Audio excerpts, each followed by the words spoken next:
Okay, meron ng bagong duo 'no.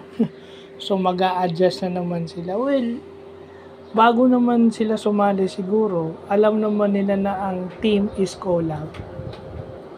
So, it trains na makipag-socialize ka o makapag-interact ka sa bawat tao. Hindi ka although magiging komportable ka sa isang tao, pero dapat maging komportable ka sa lahat.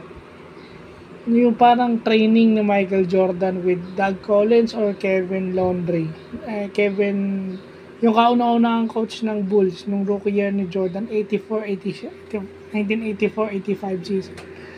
Na si Jordan inilalagay dun sa reserve, no? So yung reserve, naangat niya yun. Okay? Na ipapanalo niya, it's just a scrimmage. So, tinitrain talaga silang paano makisalamuha. And it turned out to be na para makilala yung ano, and if ever may issues ka, papag-uusapan. No? Kasi ang hirap lang dito sa labas kasi mahilig mag-assume. Pero malas din kasi nung iba na hindi malakas sa labas. Baka ma-evict. No, lalo na yung mga manifestations nila na parang hindi gusto kasi hindi naman kumpleto yun eh. Kung ano na yung pinakita ng camera, nung live stream, yun lang. We don't know everything na hindi ipinapakita sa live stream. Except siguro yung mga nasa labas na, kagaya ni Ashley, nakikita niya na yan, si AC, nakikita na nila yan. At mababase dun sa interview ni Ashley sa unang hirit, nakakita ako ng snippet doon na talagang life-changing at worth the experience. So, ibig sabihin, matututo ka talaga na kahit artista ka, doon ka mahahumble. No? Hindi porket humble ka na sa buhay. Hanggat buhay tayo, life humbles us. So, yun lang yun. Hanggat gumigising tayo tuwing umaga, life humbles us. So, yun yung pinapakita ng PBB, walang kailangan kahit ayaw mo, kailangan mo pakisamahan.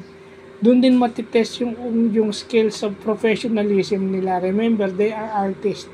So, mas madedevelop yung kanilang pagiging professional. First and foremost. Hindi ko lang alam dito sa mga nag-e-edit na to. Kasi yung edits na yun, I think it destroys the housemate. No?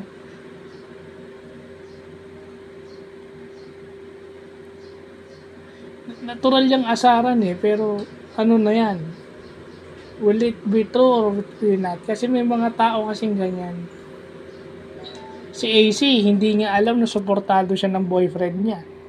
At sila pa rin.